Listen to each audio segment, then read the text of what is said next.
suis Jean-Paul Caleta, orthopédiste pédiatrique à l'hôpital des enfants Reine Fabiola.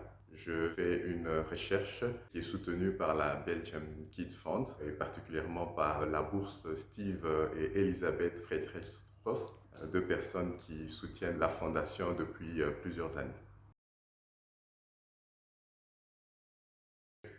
Le but de ma recherche, c'est de développer un outil d'évaluation des scolioses idiopathiques de l'adolescence afin d'améliorer le traitement. C'est la prise en charge qu'il faut améliorer et on l'améliore en fonction du type du traitement qui en général soit c'est un traitement conservateur donc par le port du corset ou soit un traitement chirurgical par une arthrodèse.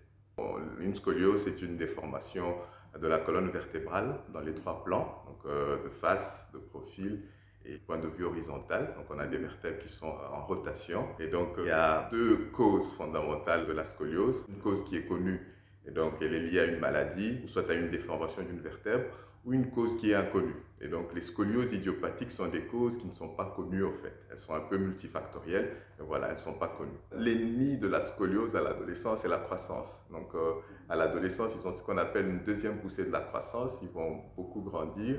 Et donc, plus ils grandissent, plus la déformation augmente. Et donc, il faut arriver à arrêter cette déformation, soit par un traitement, par un corset, donc on bloque un peu le tronc du patient pour le redresser, comme un arbre qui se penche avec un étai pour le redresser.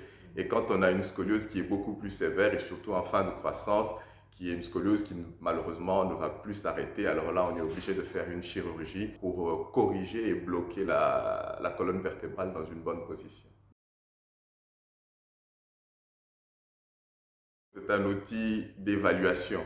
Et cet outil, elle consiste en une analyse du mouvement de la colonne vertébrale qui est déformée.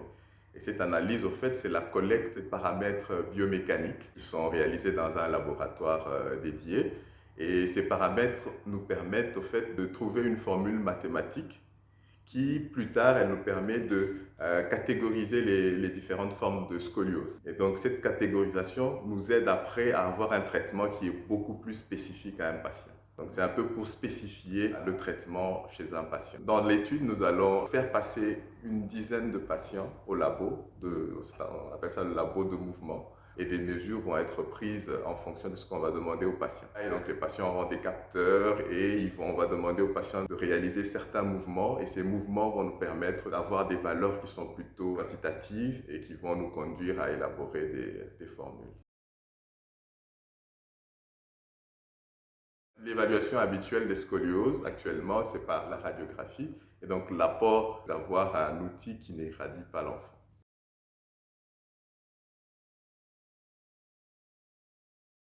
Pour nous aider, continuer à soutenir la recherche en pédiatrie en faisant un don à la Belgian Kid Fund.